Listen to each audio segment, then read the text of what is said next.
Hi, welcome to the channel. Today's video is titled The UK's Insane Military History Explained in 8 Minutes. Okay, we're going to check this video together. This looks quite interesting, and I love your thoughts and your contribution in the comments below. Let's dive right in.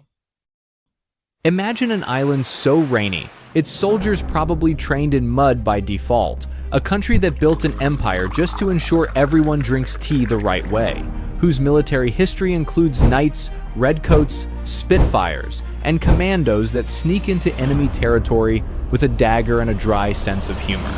This is the military history of the United Kingdom. In 8 minutes, let's get stuck in. Long before the Union Jack and awkward small talk, the British Isles were already a war zone. First, the Celts painted themselves blue and charged into battle screaming. Then the Romans came in, shrugged, and built walls, because clearly no one sane was going up north. After they left, the island turned into a rotating door of invaders: Angles, Saxons, Jutes, Vikings. Basically early medieval Airbnb, but with swords. Then came 1066, the Battle of Hastings. A Norman duke named William crossed the channel, saw England, and said, "You know what would look good here? Castles, loads of them." And Castles, okay. just like that, Anglo-Saxon England got a French upgrade with chainmail. Wait, take it back. Yeah. Okay. Channel, saw England, and said, "You know what would look good here? Castles, loads of them." And just like that, Anglo-Saxon England got a French upgrade with chainmail, a new ruling class, and more aggressive taxes. From then on, British identity was forged in blood, feudalism, and deep-rooted disdain for the French. Fast Wait for the French, because like when you hear history or when you check history, I'm sorry that I'm pausing, but when you hear history or when you read or dig through history, you'll discover that there were lots of land grab, power mongering, um, fights, brutality mostly. So it makes sense. It makes sense, and invasion as well, because there are lots of countries who would want to like go on to another country, right?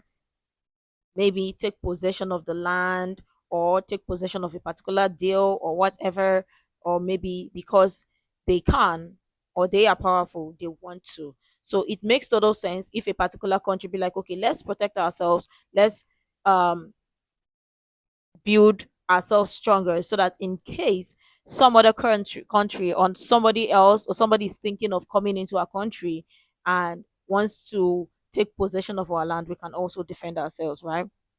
Makes total sense. But the wells, wait, forge, yeah, all right.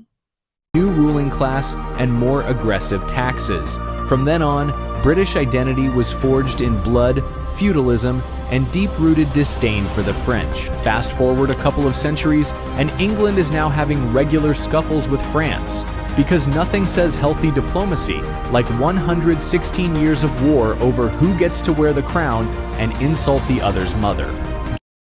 116 years of war. And I want to believe that, like, do you know that, how long that is? Like, let's just say, okay, maybe they are break-ins, but do you know, like, 116 years? And we're talking about like different people, like, right? Because I don't think it's gonna be just 1 year, just like a stretch. It's gonna be like break-ins, right? 116 years. Scuffles with France, because nothing says healthy diplomacy like 116 years of war over who gets to wear the crown and insult the other's mother. During the 100 Years' War, the English rolled out their secret weapon, the longbow. Cheap, deadly, and operated by angry peasants who'd had enough of feudalism, these bows turned French knights into medieval pincushions. Meanwhile, at home, England was busy self-sabotaging. The Wars of the Roses erupted. Two royal families, the Lancasters and the Yorks, playing an extended game of who wants to be king by stabbing each other repeatedly. Eventually, Henry Tudor wins, marries a York, and unites the houses. and the British royals learn a valuable lesson. Marry your rivals before they kill you. What? Oh, marry your rivals before they kill you. Oh, okay. Now this gets all the more interesting because I would also want to know or learn about the war between the royals. I think they are royals, right? The Yorks and the Lancaster. Anybody like, if you know, please, I would want to know. Marry your rivals before they kill you. Excuse you. Oh, let's go back. Yeah. Self-sabotaging. The Wars of the Roses erupted. Two royal families, the Lancasters and the Yorks, playing an extended game of who wants to be king by stabbing each other repeatedly. Eventually, Henry Tudor wins, marries a York, and unites the houses. And the British royals learn a valuable lesson. Marry your rivals before they kill you. Then came the age of exploration, and Britain realized, if we can't stop fighting people here, maybe we should fight people over there. Enter the Navy. Under Queen Elizabeth I, the Royal Navy transformed from a bunch of wet wood and hopes into a professional fighting force. In 1588, Spain sends the Armada, 130 ships strong, to invade England and return it to Catholicism. England responds with fire ships, superior seamanship, and gale force winds that clearly had a personal vendetta against the Spanish. From this moment on, Britannia doesn't just rule the waves, it dominates them. The Royal Navy becomes the muscle behind Britain's growing influence. It protects trade routes, enforces blockades, and delivers colonialism with extreme prejudice. If there was ocean, there was a British warship on it. If there was land, someone with a British accent probably claimed it in the name of the crown, usually while mispronouncing the local names. The 18th and 19th centuries were the empire's golden age, and everyone else's nightmare. Britain fought a series of global wars against France, Spain, and the Dutch, racking up colonies like they were Pokemon. In the 7 Years' War, arguably the first true world war, Britain emerged victorious, snagging Canada and much of India in the process. And when Napoleon came around declaring liberté, égalité, artillery, Britain said no thanks, and spent the next 2 decades funding coalitions to stop him. What does that mean?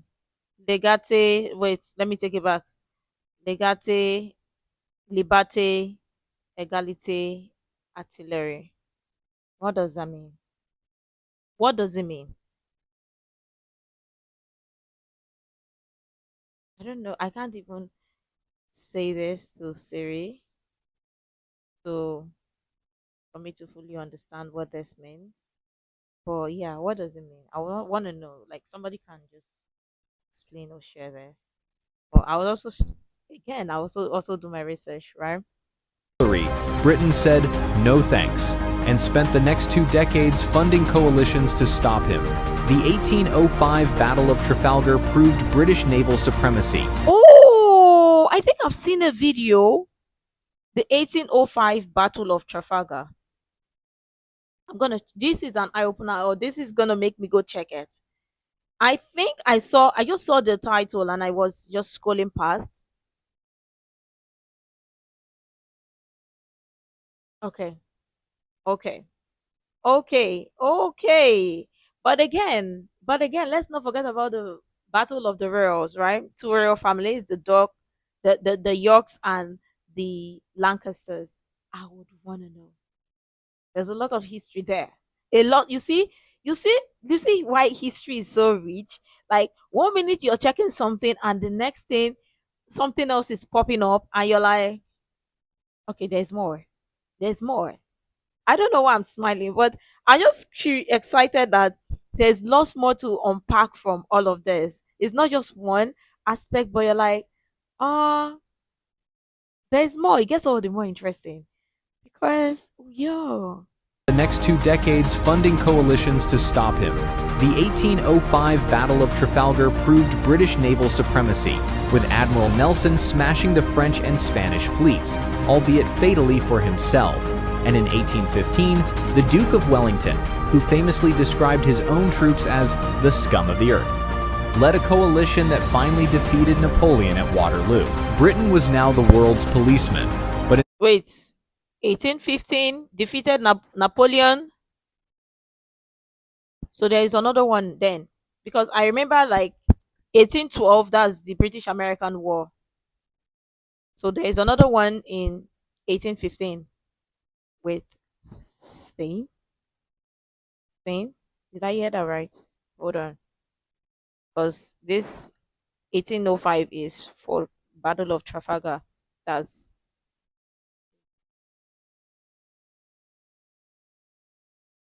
Siri. Where is Trafalgar? Here it is on the map. England, right? So it's safe to say that the Battle of Trafalgar is within England, right? Right? Because I think I saw somewhere on the map. Okay. Trafalgar proved British naval supremacy, with Admiral Nelson smashing the French and Spanish fleets, albeit fatally for himself. And in 1815, the Duke of Wellington, who famously described his own troops as the scum of the earth, led a coalition that finally defeated Napoleon at Waterloo. Britain was now the world's policeman, but instead of sirens, it had muskets, tea, and confusing rules about queuing. By the Victorian era, redcoats were marching from Canada to Calcutta, South Africa to Singapore. The sun famously never set on the British Empire, mainly because it was always invading somewhere. And while many remember the pomp and prestige, others remember it a bit more. Was that a shade? Was that a shade? Was that a shade? Stop it. Was that a shade? What? What? Was that a shade? South Africa to Singapore. The sun famously never set on the British Empire, mainly because it was always invading somewhere.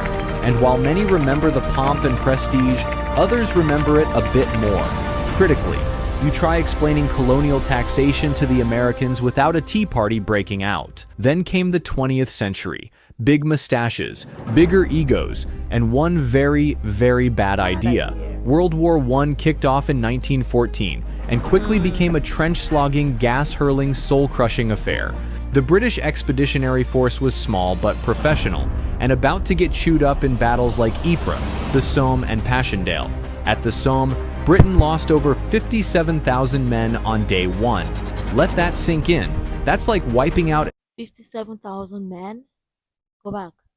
57,000? At the Somme, Britain lost over 57,000 men on day one. Let that sink in. That's like wiping out an entire stadium crowd before lunch. Still, the war effort was massive. Soldiers from across the empire, from India, Australia, Canada, the Caribbean, and Africa, fought alongside British troops in Europe, the Middle East, and Africa. This was global war, and it shattered the old world. When the war finally ended in 1918, Britain had won, but the empire was bruised, the economy was tanked, and the soldiers forever changed. Never again, they said. Spoiler, again came sooner than expected. Hitler rolls into Poland. France and Britain say, all right, that's enough of that, and World War II begins. At first, things go terribly. France falls in 6 weeks. Belgium folds. Norway's gone. Britain completely alone. But then, Britain digs in. The Battle of Britain sees the RAF, outnumbered, under pressure, defend the skies against the Luftwaffe. Thanks to radar, plucky pilots, and a lot of Winston Churchill's yelling, Hitler's invasion plan crumbles. Meanwhile, British commandos are invented, because someone thought, what if we dropped insane men behind enemy lines with knives and sabotage training? Turns out, highly effective. From North Africa to Normandy, British forces fight across every theater. Montgomery defeats Rommel in the desert. The Royal Navy escorts convoys through U-boat-infested waters.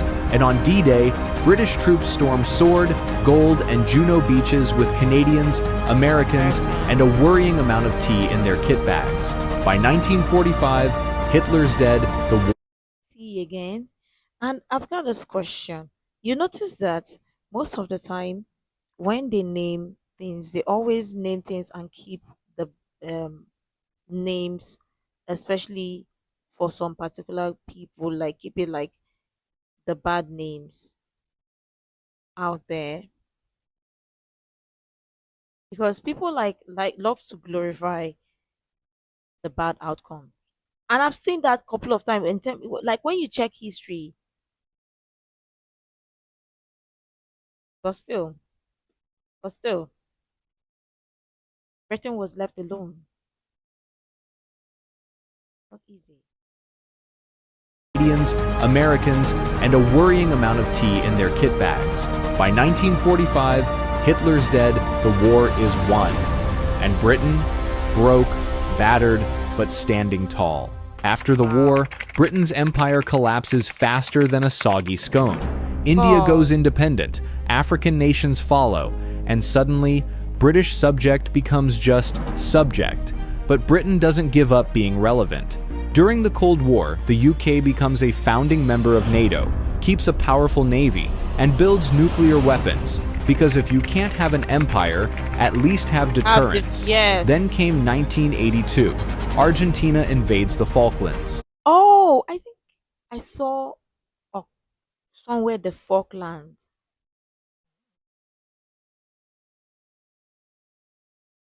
My brain is about doing something. But yeah, I think I saw somewhere about this. But I mean, I did not. I haven't like okay. Then came 1982. Argentina invades the Falklands. Britain launches Operation Corporate, a naval task force including aircraft carriers, subs, and Gurkhas. 8,000 miles later, in freezing weather and brutal terrain, British forces retake the islands. All for some sheep, sovereignty, and a message. Don't poke the post-imperial lion. Today, the UK military isn't the biggest, but it is among the most advanced. The British Army wields modern kit, Challenger 3 tanks, Ajax reconnaissance vehicles, and enough bureaucratic delays to build a base in peacetime. The Royal Navy? Still top tier. Queen Elizabeth and Prince of Wales are giant aircraft carriers floating around the Indo-Pacific like floating Brexit ads. And beneath the surface lurk the Trident submarines, 4 Vanguard-class SSBNs, each carrying nukes that can ruin your week in under 30 minutes. And then there's the SAS. Small, lethal, unreasonably calm. If you ever hear "who dares wins," it's either them or someone trying to sell dodgy crypto. So what is Britain's military legacy? It's a patchwork of glory and guilt, of conquest and courage. Thank you for sharing this. This is an eye opener still.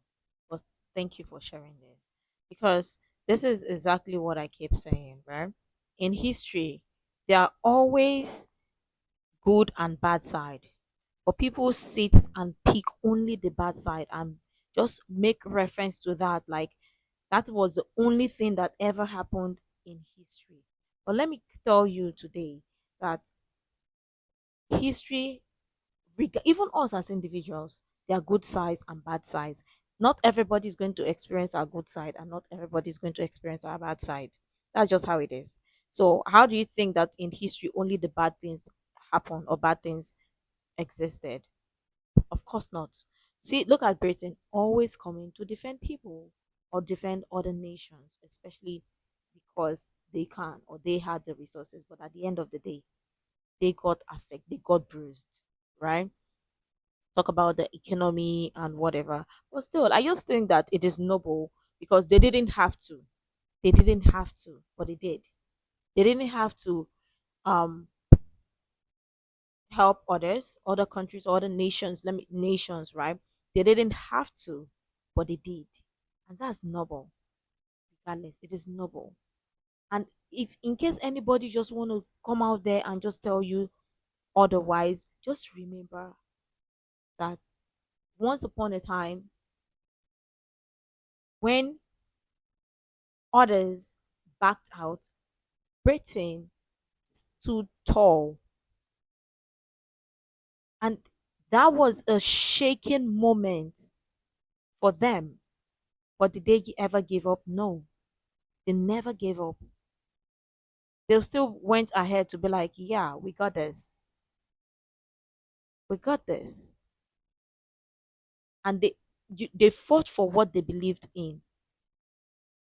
That's noble. That's noble.